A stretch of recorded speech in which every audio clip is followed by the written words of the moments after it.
Welcome to a story about a people who wanted to bring harmony to chaos and peace to the angry mind.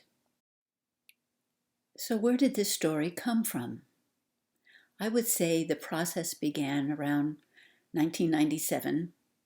I had gone through an eagle ceremony, and Yellow Eagle said, "Spend some quiet time for the next 3 days, because often after this ceremony, there's a sacred experience." So I was doing some artwork in my studio, and suddenly some words began to happen, and images, and it felt like it was a story about sacred eagle feathers in the past. A very kind, spiritual people took care of these sacred feathers. They lived on a continent or a large landmass that used to be in the Pacific Ocean, and some say it sank, maybe with a volcano, who knows, during an earth change, shall we say. Some people call this land Lemuria, and others call it Mu. So I ask you to listen to it as though an ancient medicine woman is sharing it with you to help reawaken your natural gifts to help the world right now. Please note that I transcribed the words exactly as they came to me. So some of the phrases are not terms that I normally use in my everyday language. For example, I don't use the phrase maker of all things. I think they were just referring to that which has created life. I don't use the words cloud dancer of inner vision. So I hope you don't stumble over these words. Just see if you can get the essence of what this medicine woman is trying to share. The sacred message for us to return to that inner wisdom. Thanks. Enjoy the story.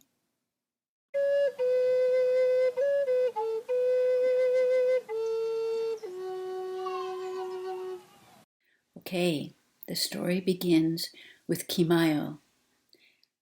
And in her language, her name meant record keeper of the sacred way. She was a young girl who was about to have a naming ceremony. And here's how the story begins. Kimayo awoke to the sound of thunder and of people screaming.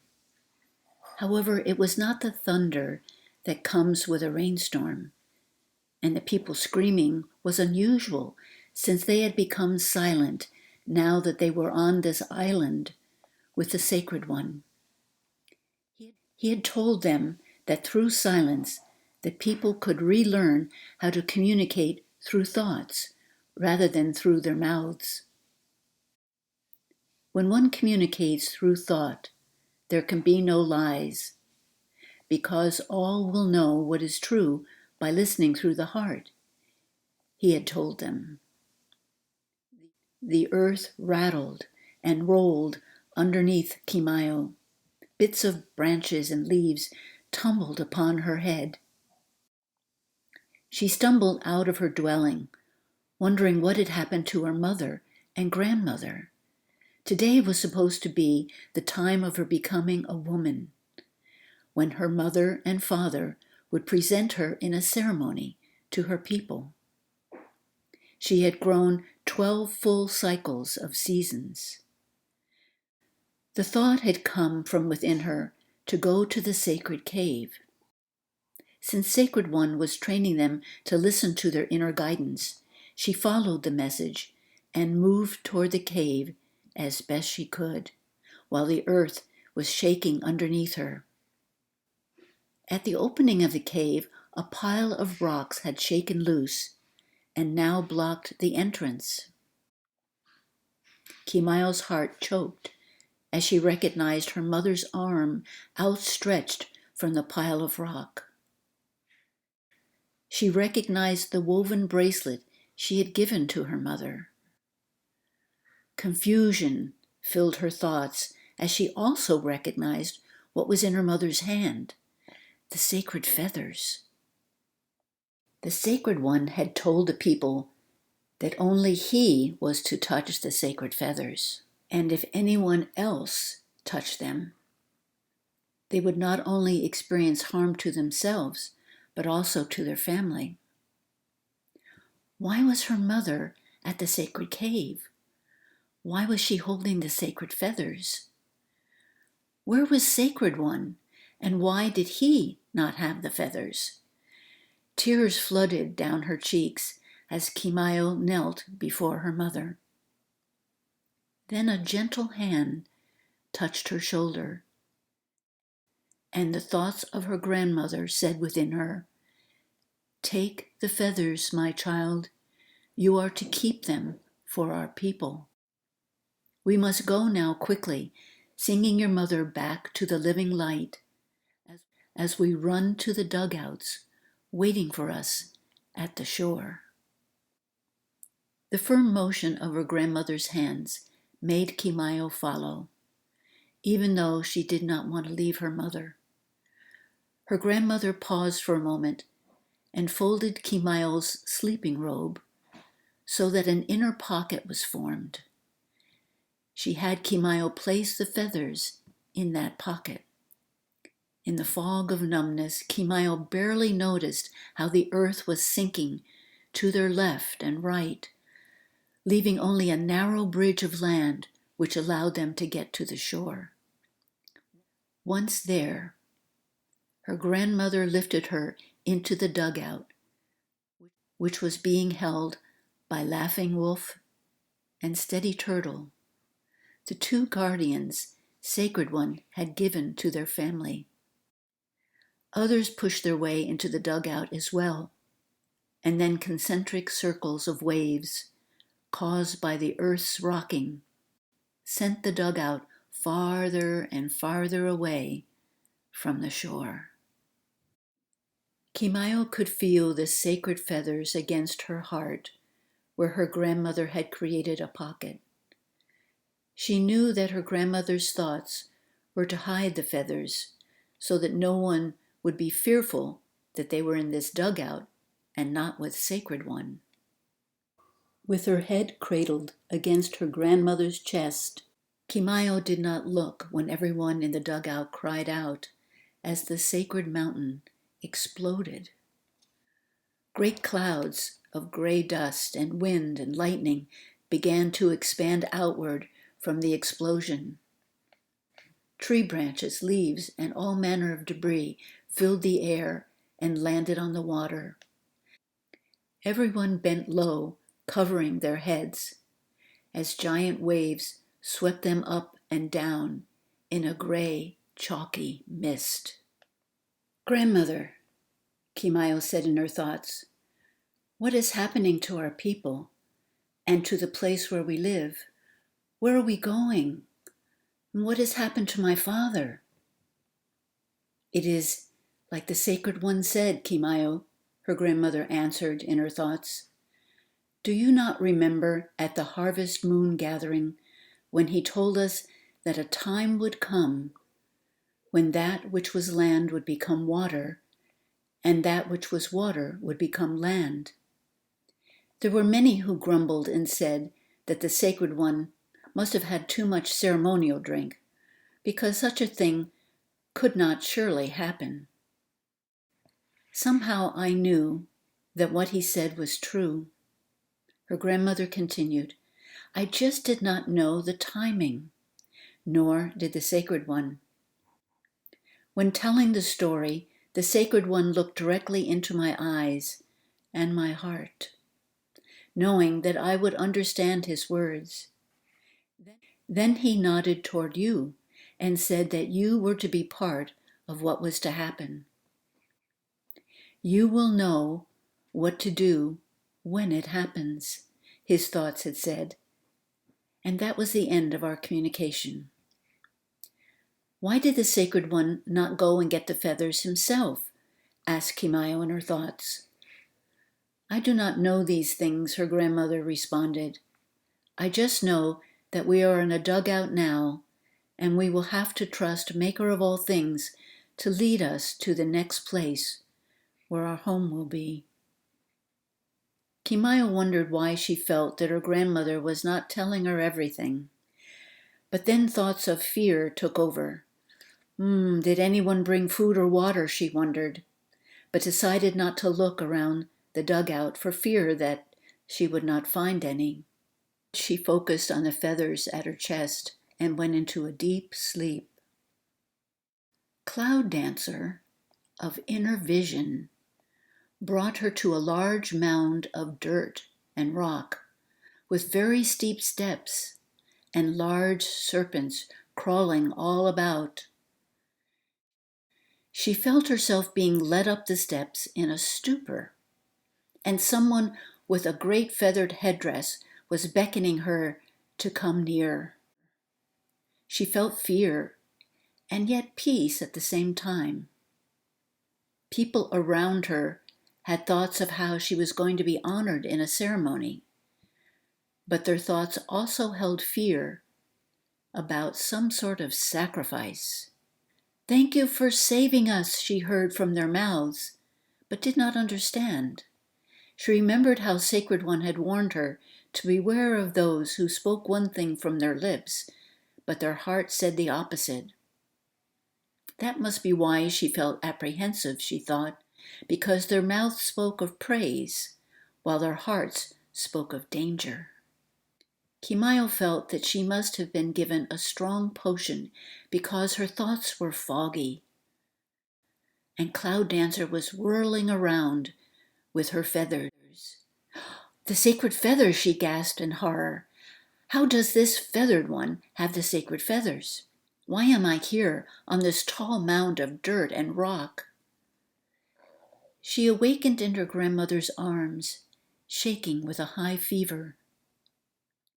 "Be still, my child," she heard from her grandmother's thoughts. "You have slept for 3 days in a fever. Are you able to eat?" "Grandmother, grandmother," Kimayo could barely form her thoughts. "We must not go to that place. People there cannot be trusted. Their hearts do not say the same thing as the words from their mouth. Do not take me there, grandmother, please." But she fell back into Cloud Dancer's arms and went back into a deep sleep. Her grandmother knew that this was the fever of inner work rather than that of being sick. The fever heightened her brain waves so that she could sense the inner realms more clearly. Many Stars, Kimayo's grandmother, fed her granddaughter the healing liquids which Wolf had placed in the dugout with a few other supplies. Many moons passed as the people attempted to survive in their dugouts. The winds and waves separated them from others.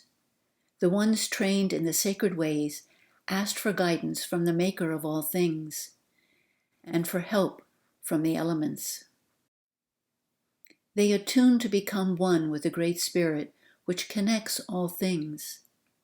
"If it be the will of the Maker, please bring us food and water," they would pray. When the rains came, they used the large leaves and other items which had blown into their dugout to gather fresh water and quench their thirst. When schools of fish swam around the dugout, they thanked the ones who turned on their sides and presented themselves as food. As Grandmother Many Stars gently fed her granddaughter, she prayed the many thanks for them both.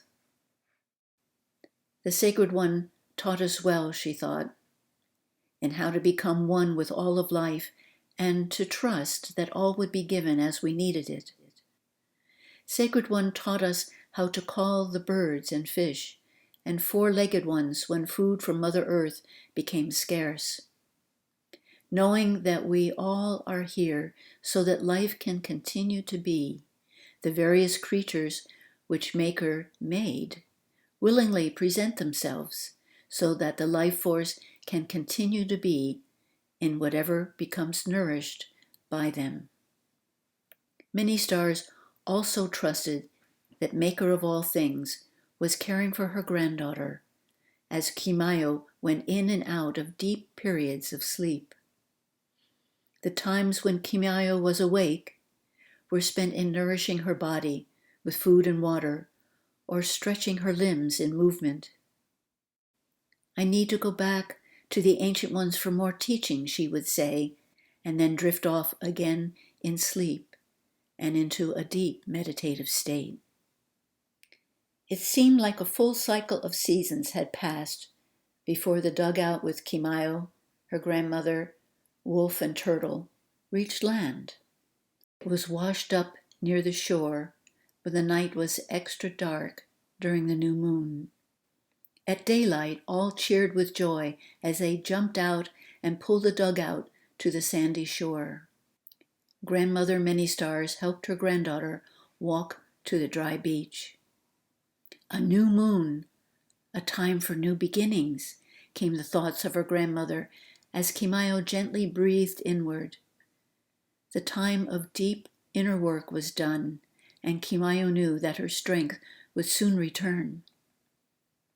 With the Great Spirit's help, Kimayo thought, my father will also be guided to this distant land. Her prayers went out not only to her father, but also her mother, called Sparkling Water, in the land of light. She felt her mother's presence all during the journey across the great waters. Kimayo spoke with her in her thoughts as though she were still alive.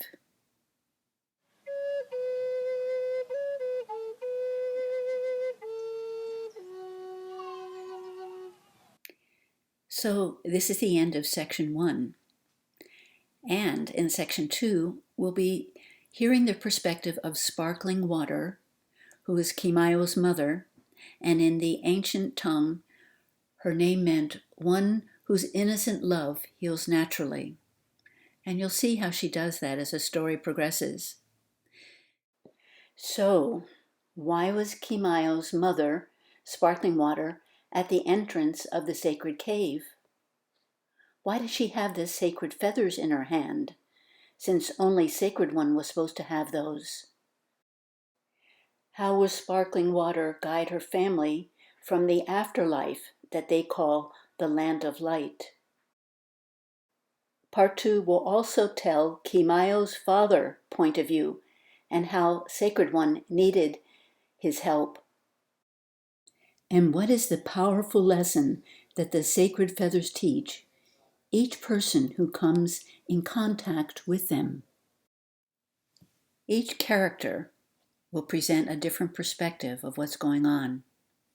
And so it is in life that each of us only has a piece of the puzzle. And that's one of the reasons why we need each other, to hear other pieces of the puzzle. Thank you for leaving positive comments below. And also thank you for those who send a link of this series onto their friends. Blessings and peace and namaste. You are loved.